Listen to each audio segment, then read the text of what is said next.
Tampa Bay Rowdies, who have made a huge upset. Your 2021 Eastern Conference champion.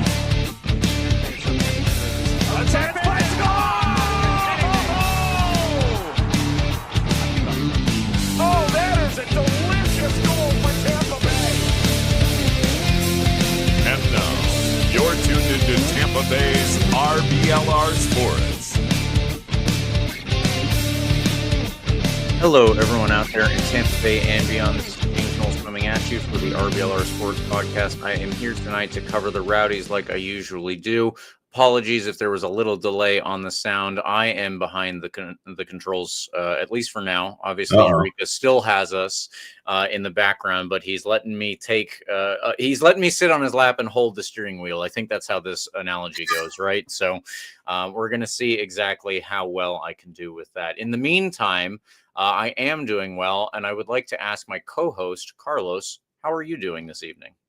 James, I'm well. I'm in one piece. It's 2026. Happy New Year. I'm still of the opinion that you can say Happy New Year at least until the end of the first week of the new year. So we're on day 6. So I'm going to count it still. Happy New Year, everybody. If you listen to this live or tomorrow, if you listen to this on the 8th or after, then I retract my Happy New Year. I'm in one piece, James. I'm happy. Rowdies have a new signing we'll talk about in a minute. Seems like it could be a big addition, but I don't know. Maybe depth. I'm somewhere in the middle. I have no clue. I really don't know much about this guy, but we'll talk about him later on. I think he could be an exciting piece for sure. There's movement around the league. There's AFCON happening right now, by the way, too. That's been a good watch if you want some international flair to your soccer recently. And we have another departure that we heard about. So, James, there's a lot to talk about here. I'm excited. Looking forward to getting into it all. Still at home in Tampa without my microphone that I had back in DC. So apologies if the audio is a little spacey, maybe. But James, how are you doing? How's it going down here still? Well, I'm enjoying it for now. Warm Tampa, Florida. Yes, you are enjoying it. I would like a little bit more cold because I do not have to go back up to DC where I'm sure obviously this is much nicer for you. And you have to go up to the frozen north in the meantime. I just live in this and generally would like it to be a little colder than, I don't know, the 70s. I think that would be all right. But in the meantime, we will carry on, obviously. We need to talk about the Rowdies. There are a lot of players moving to Florida. Great segue, to get away from the cold weather and move into the warm. We'll see how they, as I always say, we'll see how they enjoy the summers. But that is a different story for another podcast in a couple of months, obviously. Let's get into things here. As Carlos said, Happy New Year to everybody. We've got some new Rowdies to talk about. I should say we have one new Rowdy to talk about, and then we have a roster update with somebody going out the door instead. So those are the two things that stand out right here. And then after that, we can't just give you 2 players effectively to talk about. So there is a little bit more from across the USL that do relate to former Rowdies. At least one of those do. And a couple of interesting things from players who have been around the Tampa Bay area. So if you are at all connected to the USF Bulls, for instance, maybe you would like to hear that story. But yeah, stay tuned and we will get to all of that in due time. Please like and subscribe to us on YouTube, all of that good stuff. And subscribe to us on major podcast platforms. And of course, please follow RBLR Sports on all your social medias at RBLR Sports. We will get now to the meat and potatoes, which is the Tampa Bay Rowdies news. Left back Gennaro Nigro has joined the club from Las Vegas Lights. He will more than likely end up as a left back or more what I would assume a left wing back playing for us, probably in a Blake Bodily role. More on him later. But Gennaro Nigro comes to us after playing quite a few games last season for Las Vegas Lights. He was previously in the AS Roma youth system. So as producer Eureka pointed out, the Roma to Rowdies pipeline is alive and well. And he is going to be an interesting asset for us here as part of a defensive unit that we're going to get to in a little bit, because as it stands, it is 5 players large. So we could probably stand to fill that out a little bit more. But having somebody who is actually strictly purpose for the left side. I don't think looking at the roster right now, Carlos, I don't think we had that previously. So I think that actually, well, first of all, this literally fills in one hole on the team and one hole on the field. I don't know if he's necessarily likely to be our starting left wing back, if that's where he is most likely to play. But as I said, it's just good to have somebody there who can play in that spot. Yeah. I think we talked about, by the way, you mentioned the 5 defenders listed on the roster at the moment. We've heard about one of those potentially being rumored to be being shopped around in Lawrence Weick. So who knows if he's still around when things kick off at the end of this offseason. Nathan Dos Santos was advertised to us as also a left back type of guy, but I think we can expect him to be more in the center back type of role, like a Guillen, right, on that left side of the middle three. Although he certainly could probably fill into that left wing back role really well. I think Gennaro Nigro is probably the first one, like you said, that's going to be explicitly kind of in that role, right? I don't really see him filling into the center back roles. It seems to be that his strength comes in his ability to get downfield as well, even more so than his defensive capabilities. It seems like he's in the upper echelon in the fullback among USL fullbacks when it comes to chances created, his successful crosses, like he's up there. He looks to have a lot of upside. He's 25 years old, so young, but very much a veteran at this point in the league with 2 full years under his belt at Vegas Lights, where he had 31 appearances last year, obviously a significant amount, basically the entire season. The year before had 34 appearances, 6 assists last year, and 1 assist the year before. So much more maybe offensively productive last year than he was the year before. Seemed to be finding his rhythm there in 2024. Consistently a good rating, by the way, in FOTMOB, averaging a 7.1 rating last year, which, as you know, FOTMOB is one of the more notoriously difficult ones to get good ratings in as a player. They're a little harsher than some of the other apps and, trackers. So all things being looked at here, looks like a good signing, James. I mean, who knows what the rest of the offseason has in store for us? Who knows what the Castellanos plan is in the back line? But at the moment, it seems like this is a guy that could slot in more than effectively in that left wing back spot if we continue with kind of the, 3 in the back plus 2 wing backs formation that we've had for the last several years. That being said, this is something we don't know yet. I'd like to ask Castellanos if he's moving away from that, but it didn't really seem to be that, to me, that was something he was looking to do at the end of last season. So as of now, that's kind of what I'm rocking with in my head. And it seems like Nigro slots in more than efficiently into that side. So, James, I think there's a lot to be excited about here. Castellanos said he's shown himself to be one of the best fullbacks and wingbacks in the league over the last couple of years at Las Vegas. Quote, he has a wonderful range of passing and creates a lot of opportunities from open play and dead ball situations. Now that he has established himself in the championship, he's hungry to kick on and win something. He's been a leader in Las Vegas for the Lights, wearing the captain's armband for them this past season, something I missed, by the way, something I throw in there, captain last year. So I'm excited to see him bring his competitive drive and team-first mentality to the Rowdies. Awesome. By the way, I like I said, totally missed the fact that he was team captain last year. I think it's always good to have. I missed that too. An extra veteran on the roster. And also, by the way, I want to throw in, kind of impressive to do that after 1 full season at the club to take over as captain. Good for him. You mentioned that he was a Roma guy coming up, also youth player with the Red Bulls Academy, and then kind of jumped around. Monarchs had some USL experience there, Potenza in Italia, and even had 1 appearance for Den Haag in the Netherlands, James. That's kind of fun. He spent 1 year out there. So he's been around. Seems like he settled in the U.S. and has a chance to kind of continue making a name for himself in the USL. Done so in the past couple of years, and I think he has a great platform to continue to do so with the Rowdies. I'm excited, James. Seems like a lot of upside here. Yeah, absolutely. Den Haag, for anyone who is unaware, is The Hague. It is the place where we have sent some war criminals, but obviously Gennaro Nigro would not be involved in that list. Just wanted to throw that out there. Either way, I am excited just to get more places on this field filled in. As I said, I don't know if he's necessarily destined to be the starter out wide, and I think that we're really lining up for a 3-4-3 type of deal. First of all, that was mostly what we saw from Castellanos elsewhere, but all of the players so far brought in to this team under his new stewardship, they're all leaning that same way. So yeah, Mr. Nigro, if he ends up being one of our starters, I think that we will definitely have somebody with good experience. That much we know. What he can contribute on the field, in all honesty, I don't have the best memory of his playing for Las Vegas Lights.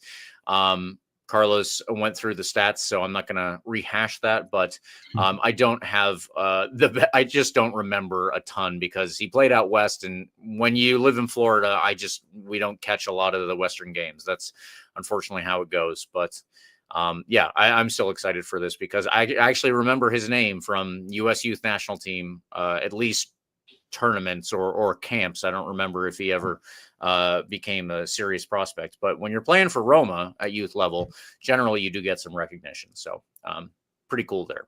Yeah. On the other side of things, Robert Castellanos has left the club. This leaves us, like I said, with 5 defenders listed, and I will just go through those really quickly. Leland Archer, Nathan Dos Santos, Yanni Lehrman, Gennaro Nigro, and Lawrence Wyke. As Carlos mentioned, Lawrence Wyke has had rumors around him, so we're not exactly sure where that sits right now.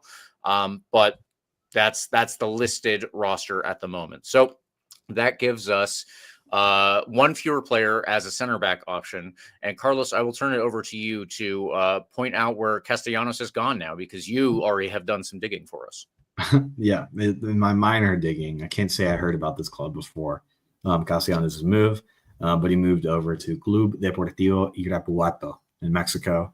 It's from Irapuato, small town in Guanajuato. Oh my God, I speak Spanish, trust me. Second division club, 20,000 person stadium. It actually seems like it's a really well supported club in their town. So good for him. Excited for him. I mean, I love Robert Castellanos as a person, as a player. I thought he was a great talent for us. I was glad when he signed with us at the beginning of the season because I thought he would be a great addition. I think he did his part. I think, obviously the whole team struggled, so he had his struggles as well this year, but I think he's an incredibly talented player, and I'm sure he'll thrive over there at Irapuato. So good for him. It's exciting. He's already playing like exhibition games, preseason, what I assume are preseason games because the actual league play starts later this week. But he's already in full form over there, Jim. So everything is underway for Robert Castellanos at Club Deportivo Irapuato. But I think the more important thing to talk about is that there are, like you said, 5 rostered defenders at the moment.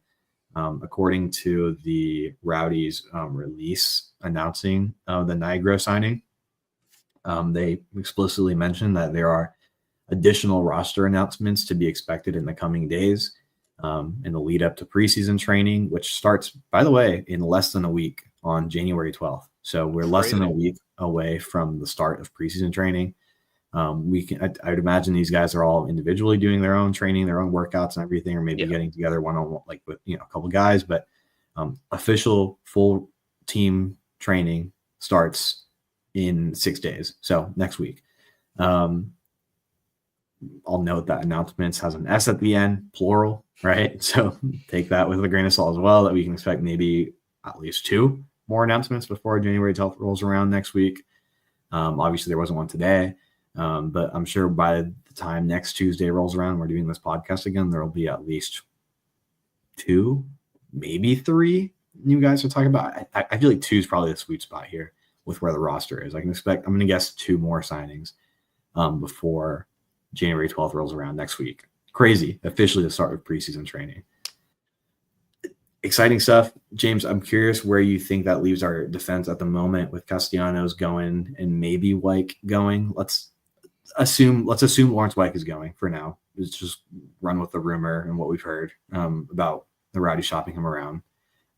Leland Archer, Nathan Dos Santos, Giannis Learman, Gennaro Nigro. That's 4 defenders. We expect maybe there's another one coming up in the next few days. How do you feel about those names as it stands at the moment? Confident, skeptical, excited, pessimistic? Probably not, right? What do you think? Yeah, it's interesting. I also just want to throw in, while we're talking about the defense, obviously that includes goalkeepers Austin Pack and Jamali Waite. 2 good signings, in my opinion. Jamali Waite is probably one of the best goalkeepers in the USL, and Austin Pack as his backup and possible deputy, depending on international duty. I think that that's a pretty good pairing. So defensively, let's just assume right now, if we were to start today, what would the 3-4-3 look like? Presumably, Nigro would be the left wing back. If we're not including Wyke, then I would say Nathan Dos Santos, Leland Archer, Yanni Lehrman as the back 3. And if we're looking at the rest of the roster to fill as the right wing back, I would say possibly, I don't know, Sebastian Cruz, maybe Luis Alvarez. Not a lot of defensive instinct amongst the players that are listed here, other than maybe Lewis Hilton, and you're not putting him at right wing back. I'll just say that. Max Schneider, possibly another defensive midfielder. Maybe he would be shunted out there, but presumably there will be more players brought in who are specifically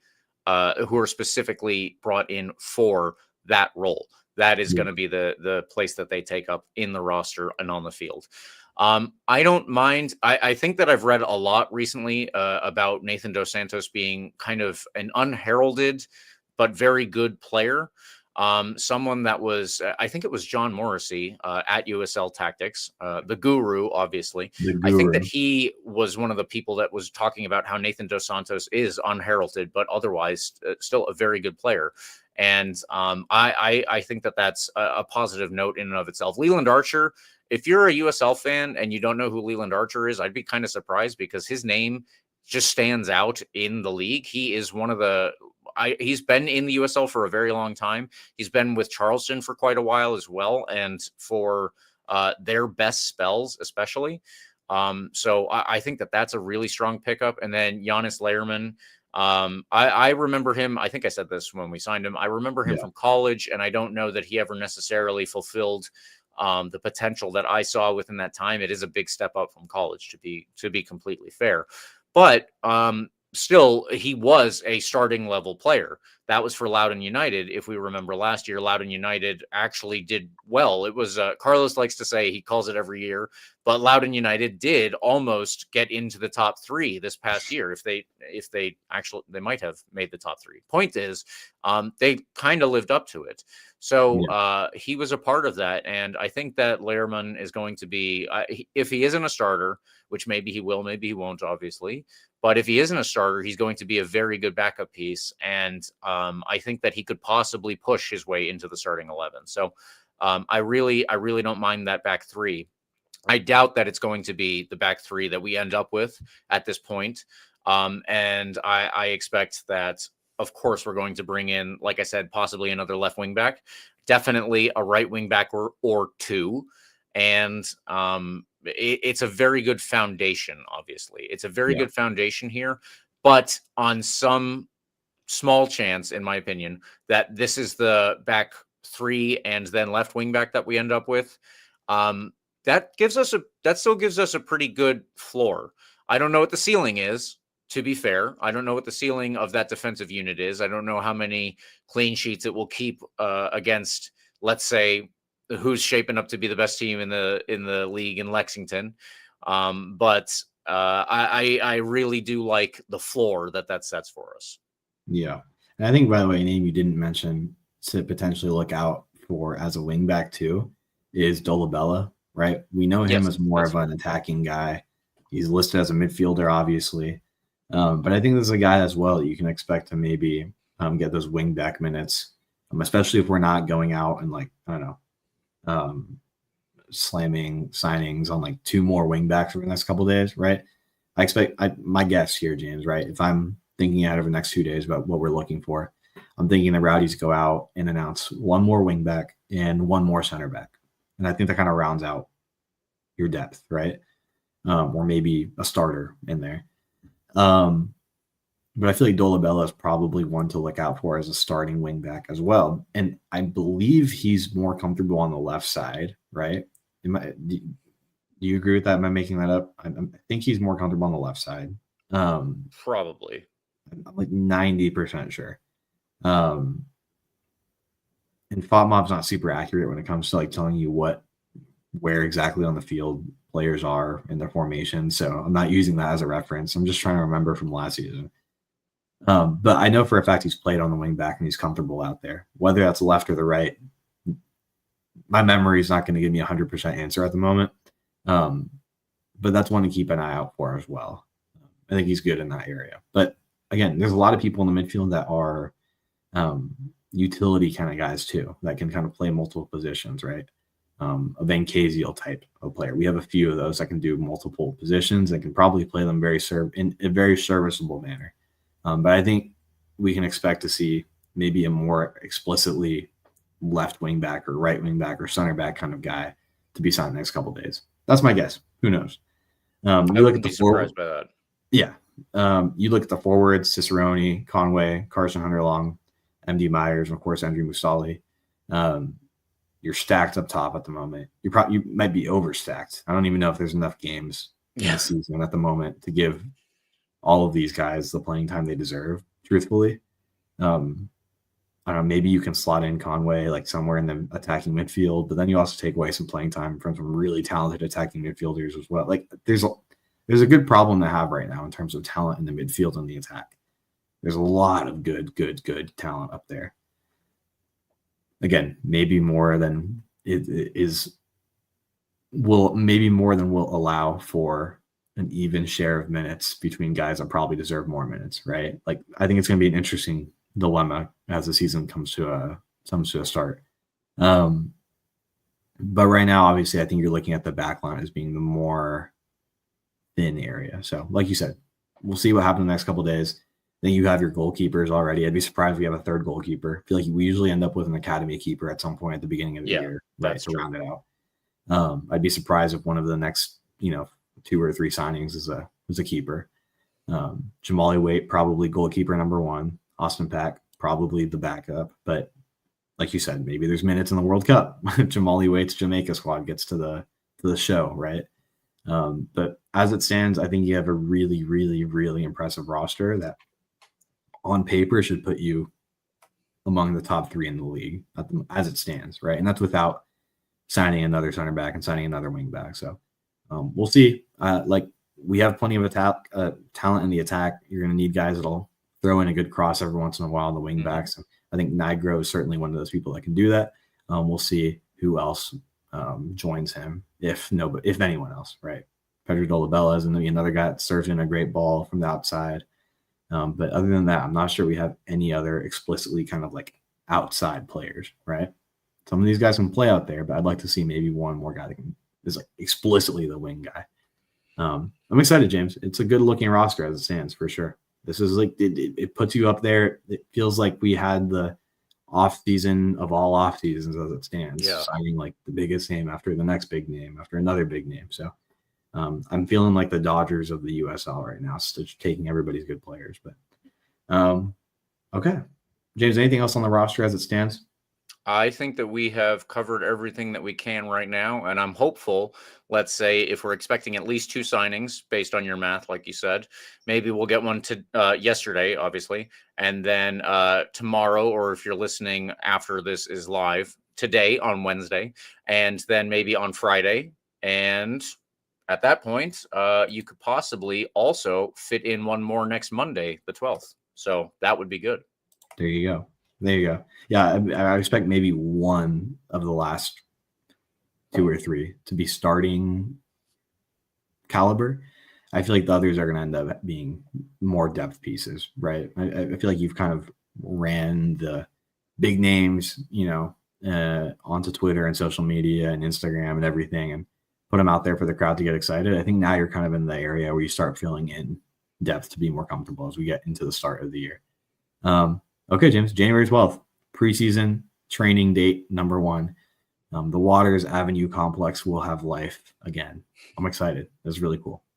Okay, James, this is fun. That's where the roster stands. That's where the roster stands as it stands. I was about to say. We'll see what happens in the next few days. We'll talk about this again next Tuesday, I'm sure, and we'll see who we have on the roster. By next Tuesday, the preseason will be underway. Right? I'm excited. We'll see what it looks like when things are fully kicked off. Quick shameless plug here, James, before we jump into the other news around the league. The holidays are over, but that doesn't mean you don't have an excuse to go and check out shop.rblrsports.com to find some Tampa Bay sports gear for yourself, for your loved ones. There's a fun little promo code that's easy to remember because you hear it at the stadium all the time. It's COYR for 10% off your order at shop.rblrsports.com. There's tons of cool gear for your Rowdies needs, for your Rays, your Sun, your Lightning, your Bucks needs. I know the Bucks season just came to an end in a kind of weird fashion because it ended with a game that didn't involve the Bucks, but get ready for next season. Who knows? Maybe Todd Bowles is still here. Maybe he's not, but the Bucks will still be here. And you need some gear to rep your team at the stadium. So, like I said, go to shop.rblrsports.com and use promo code COYR for 10% off your order and get ready for the Rowdy season coming up very, very soon. In March, James. Game 1's coming up in March and preseason kicking off in 6 days. I'm thrilled. Oh, so fun. Speaking of the season coming up, I don't know. There's a transition there that I could figure out if I didn't have a migraine. Transfers happening all around the league, obviously. One of them involves a former Tampa Bay Rowdy from last season, a Rowdy who we knew was gone. So it's not news that he's left the Rowdies. We found out where Blake Bodily is landing, which is exciting. He is the first ever signing for AC Boise, apparently in his home of Idaho. I didn't know he was from Boise, Idaho, or from Idaho at all, but he's the first ever signing for that club in League One. It's a club that I've been excited about. It's a market I've been excited about for soccer for quite some time.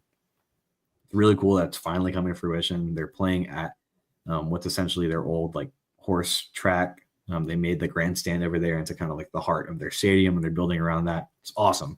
I love cool stadiums with random history like that. It's super old, but it's great. And they've sold out of all their season ticket allotment, James. It's awesome.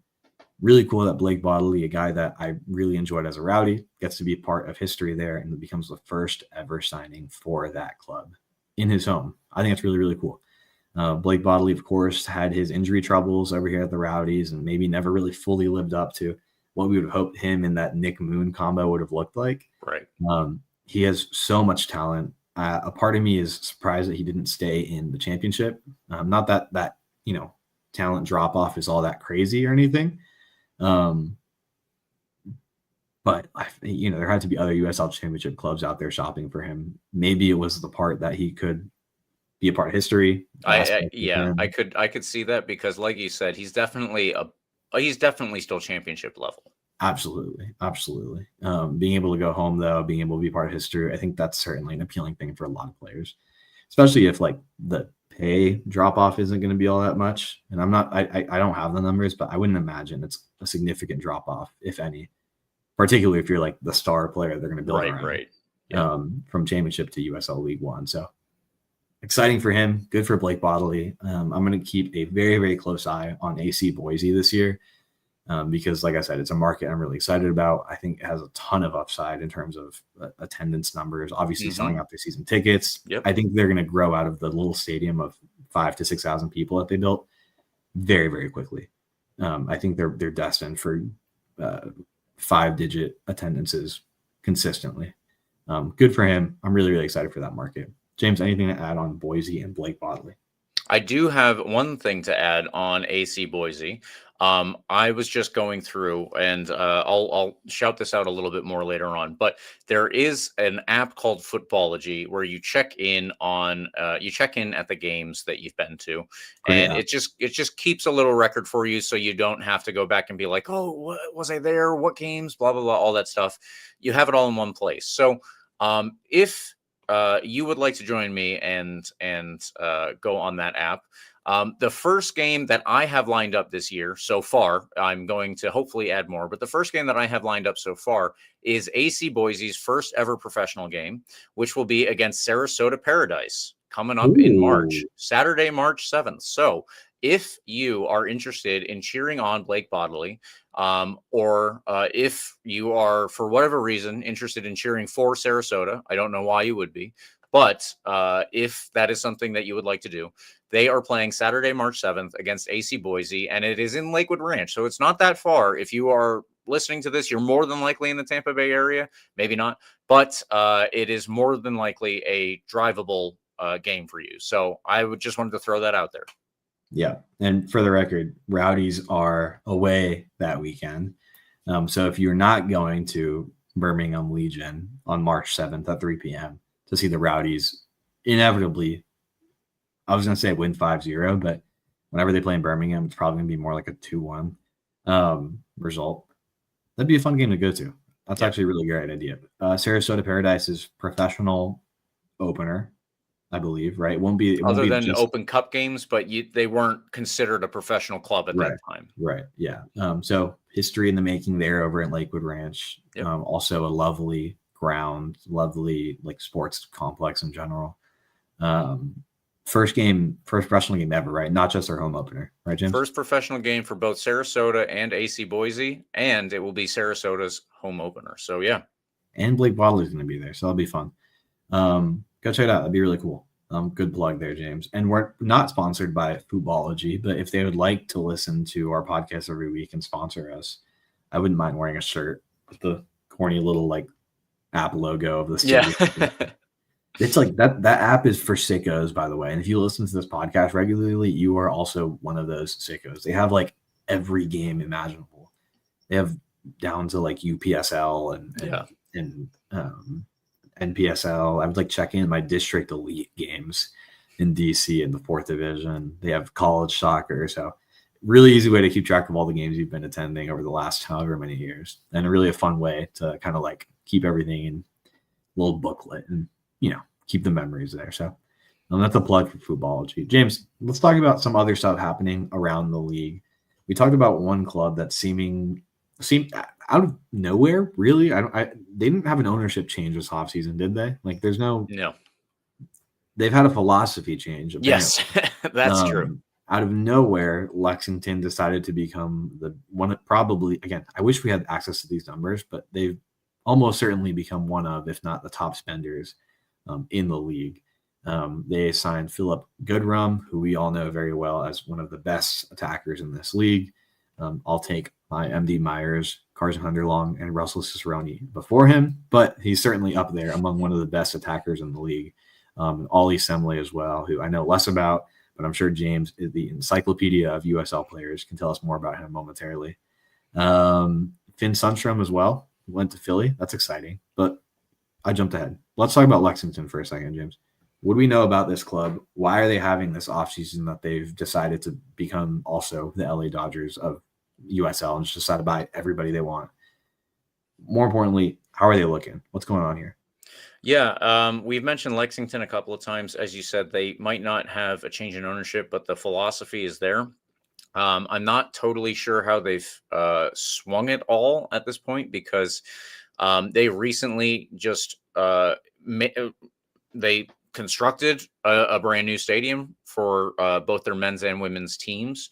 And they pumped a bunch of money also into the women's team on the USL Super League side. So they collected a bunch of the best players from the inaugural season, and now it is paying off. I believe they're second to Sporting Jacksonville, which sucks for us in the Tampa Bay area, but so it goes. And now on the men's side, they're starting to up their spending as well.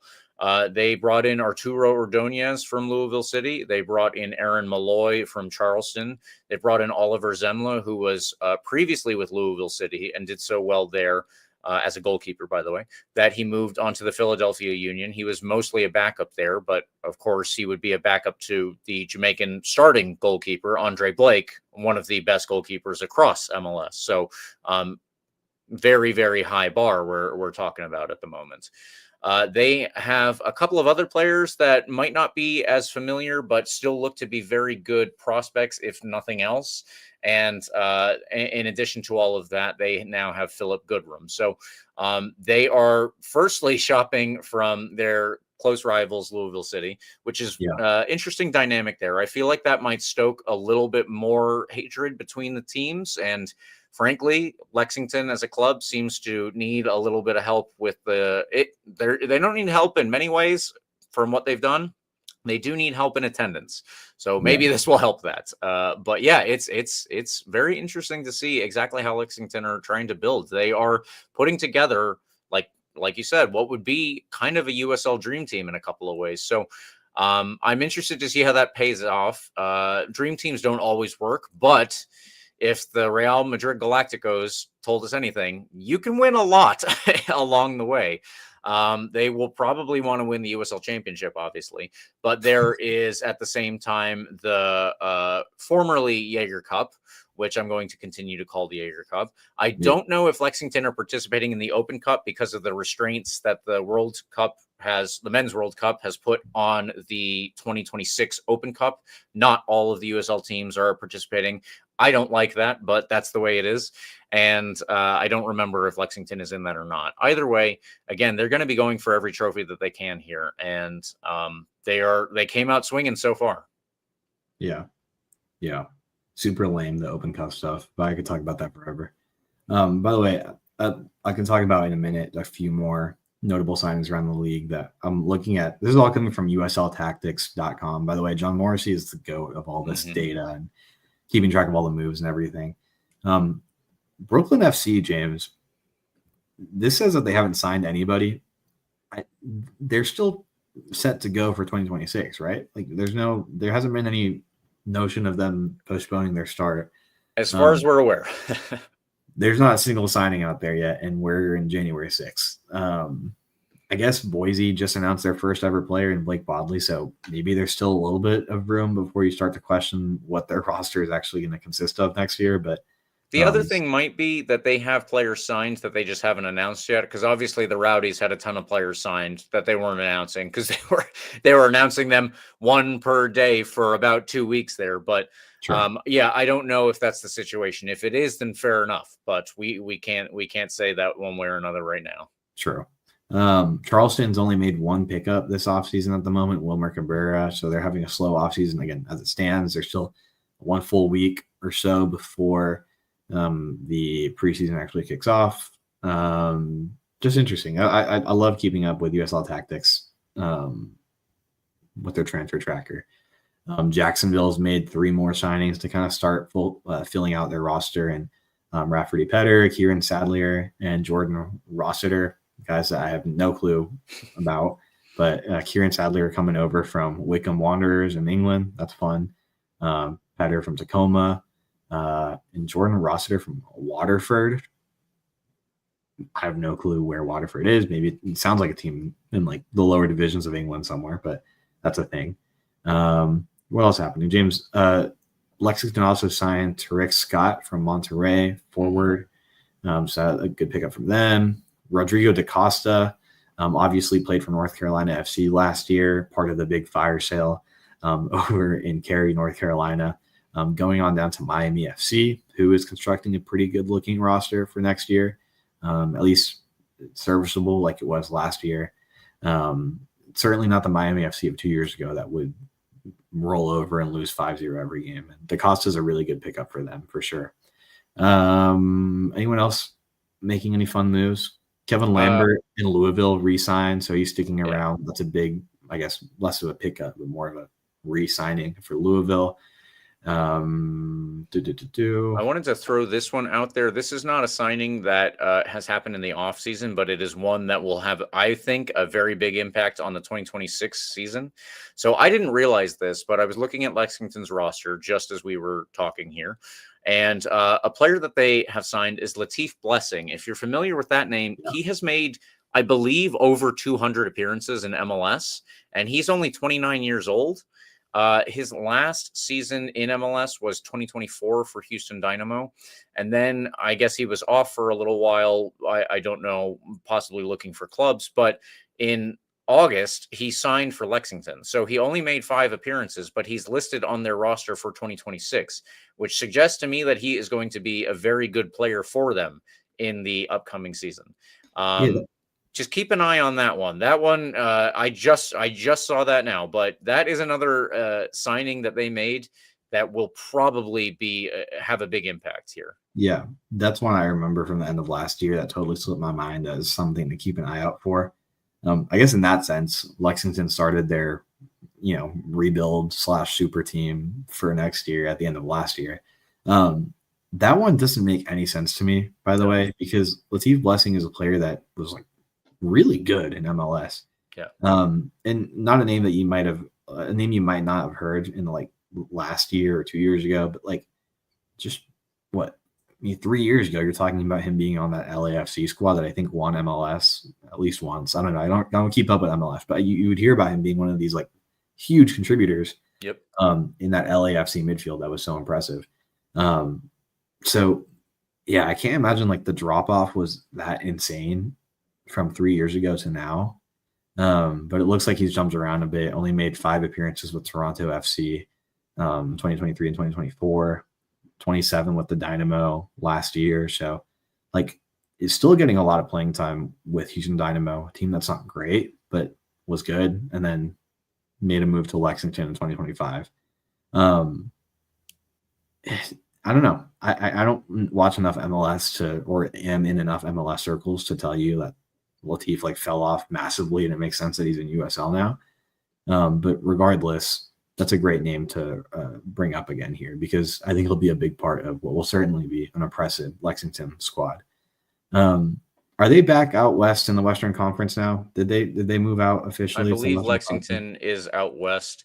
If it were up to me, which it's not, but if it were, I would have Louisville and Lexington in the Eastern Conference. That just makes sense. And then I know that it's kind of weird, but Indy are the actual westernmost team of this Eastern contingent, and they could be the extra team in the Western Conference. But it's a little odd to me that you would separate 2 clubs that are in the same state, as opposed to trying to build up the rivalry between 2 clubs that are so close. I'm not saying that Lexington and Louisville are that far away from Indianapolis, but they're still closer to each other. Yeah. Yeah. By the way, Louisville is actually more west than Lexington, I recently learned. So I don't know. Make of that what you will. I'm glad this team isn't in our conference and we don't have to mess around with them too much. Yeah. Because I think they'll be pretty good. I think you're certainly looking at top 4 in the West as it stands. Just good talent on paper. By the way, Marcus Epps is still there. Was really, really impressive forward who I would have loved to see back in Tampa. He went to USF. Would have loved to have him back in Tampa Bay as a Tampa Bay Rowdy. So I think you're looking at a really, really a club with a lot of upside at the moment, at least on the field. In the stands, different story. I hope it comes together, but Lexington is a really interesting market sports-wise. So I think it takes some navigating and some more excitement to build it up. James, any other clubs looking like they're having an interesting offseason? Or have we highlighted the big ones here? Those are the big ones for me, but the other thing that I wanted to just shout out since we were on there is it's interesting to see how Louisville are trying to replace several of these players. So they are not relying on their academy, but trying to integrate more players. And I wonder if that's something that'll be important for them moving forward. Yeah, good point. Oakland has a couple interesting ones in McCabe, and I think Florian Velo will also be a really interesting pickup for them. I think I said this a couple weeks ago when we talked about that briefly. I think Florian Velo has been one of the more like underappreciated, impressive center midfielders in this league, particularly because he played for Miami and then Loudoun, neither of which had a particularly great platform for like getting your name out there. But I think he was really, really good over there. He had a little bit of time in MLS, but I think he's really blossomed when he made his way over to the USL Championship. Sorry, I'm just scanning in case there's any other interesting names here. Mikey Maldonado, of course, we talked about him going over to San Antonio, one of the bigger offseason moves this year. We talked about Crisostomo making way to Sacramento. Miami, we talked about getting Eloy Room, right, the international guy, who'll be in the World Cup, actually, interestingly enough. Yep. Yeah, I think that's where we can leave it for now. There's been some great moves in the offseason this year across the USL. It's made it really interesting. But again, still about a week or so until preseason kicks off. I'm sure we can expect clubs across the board to announce a few more pickups, or in the case of some of these clubs, a lot more pickups before the season officially kicks off in a couple months. James, you mentioned a USF striker. Or, yeah, you didn't mention striker, but I kind of spoiled it here. You mentioned a USF guy making a move to the professional ranks. Tell us about who you've got. Yeah, so Gunnar Studenhoft, if you do not know that name, he was previously at USF, I think only for his senior season, but he did pretty well there. And he took that senior season and turned it into a professional season in MLS Next Pro, as professional as you consider MLS Next Pro. I guess it's third division, but whatever. Now he is stepping up the ladder and moving to Phoenix Rising. So I think that that's actually a pretty good move for him. He probably will not be their starter right off the bat, if I had to guess. Phoenix do have a little bit more money to splash around, so he might be a depth piece here. But everybody climbing the ladder, I'm happy to see when that happens, and especially for, of course, a former USF Bull. Good for him. He's still carrying the local name. And by the way, just to throw it out there, he's also carrying the name of the U.S. Virgin Islands national team. So that's kind of cool too. And the other thing that I wanted to point out, yes, you said Sporting Jacks is up to 5 players now. Jordan Rossiter was one of them. He's not the biggest name, but he does have a connection to the famous Glasgow Rangers. And so wanted to point that out. On the other side of things, the last move that I'm wrong, by the way, Gunnar Studenhoft plays for the Cayman Islands, not the U.S. Virgin Islands, but still a small country that he's probably their best player right now, if I had to guess. I don't know their roster offhand, but let's be honest, that Phoenix Rising, he's going to be one of their best players. So good for him there. The other one that I wanted to highlight was Finn Sundstrom, a defensive player for North Carolina who has moved up to MLS. So more than likely, unfortunately, I expect that he will end up playing in the MLS Next Pro backup team for Philadelphia. That's most likely because he's only 19 years old at this point. However, I do think that he has a very good base to start from, and obviously a very strong professional background already at such a young age because of the time that he spent with North Carolina FC. If they were sticking around, I imagine that he would still be playing and racking up probably better games against better competition, but that's how it goes. Maybe Philadelphia will loan him out to USL Championship team instead. He can obviously play at this level. That's what I would prefer just for his own sake. But again, that's not something that I'm in control of. So good for him. Congratulations to Finn Sundstrom, and I hope everything works out there. Cool. There you go, James. All moves happening around the USL landscape. To recap, Rowdies signed left back / left wing back Gennaro Nigro from Las Vegas Lights. Robert Castellanos is gone, playing for Irapuato in the second division of Mexico. 5 defenders on the roster at the moment. We can expect some more announcements over the next few days. And Blake Bodily, first ever signing for AC Boise in Idaho. That's all the Rowdies content. We stretched it out. It's almost an hour. Not that we did that intentionally. But, James, first episode of the new year. I'm excited. We're 6 days away from the start of preseason. Next Monday, officially preseason kicking off. I assume it'll be over on Waters. Not that that's something that's open to the public or anything, but if you happen to swing by and you see the guys out in the field, you can know it's the first day of the preseason. Stop, get a sandwich at Wawa, get your coffee in the morning. You might see him over there. There you go. James, quick extra time mention. By the way, just AFCON is going on. I said that at the beginning. It's been good soccer. It's been exciting. It's been dramatic. There's that one guy who just like dressed up as the leader or like the hero of his country and just stands there. I think they lost today, actually. They did. That was really cool. I don't know. AFCON's fun. There's just a lot of it's chaotic. It's exciting. It's fun soccer. It's fast paced. It's good quality, like good stuff. Especially now that we're in the knockout rounds. You have the best teams playing each other. Good games coming up here. So keep an eye on Bean Sports if you have it, or several of the other less than legal websites where you can watch these games. There's good soccer here. James, I think it's time we wrap things up. Thanks, everyone, for listening to this podcast. You can follow us on social medias, all the social medias, Instagram, Twitter, TikTok, Facebook, Threads, at RBLR Sports. That's where you'll find us, and all the RBLR content for all your Tampa Bay sports teams. You can find us there, and follow the RBLR Sports family to keep up with everything going on in Tampa Bay sports.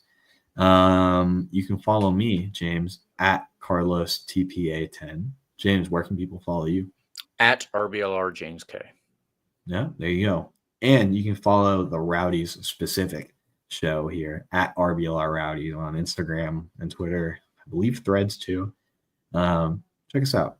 James, like and subscribe to this podcast. I know you are, but if you're listening to this and your name's not James Moles and you haven't subscribed to this podcast or liked us on YouTube or Apple Podcasts or Google Podcasts or Spotify or iHeartRadio, wherever you get podcasts, we are probably also there. I'd be shocked if there was a place where you can get podcasts and we're not there. James, you want to take us out? Yeah, absolutely. Thank you, everyone, for joining us, and we will see you next week, hopefully with more Rowdies to be named. And as always, remember, come on, you Rowdies.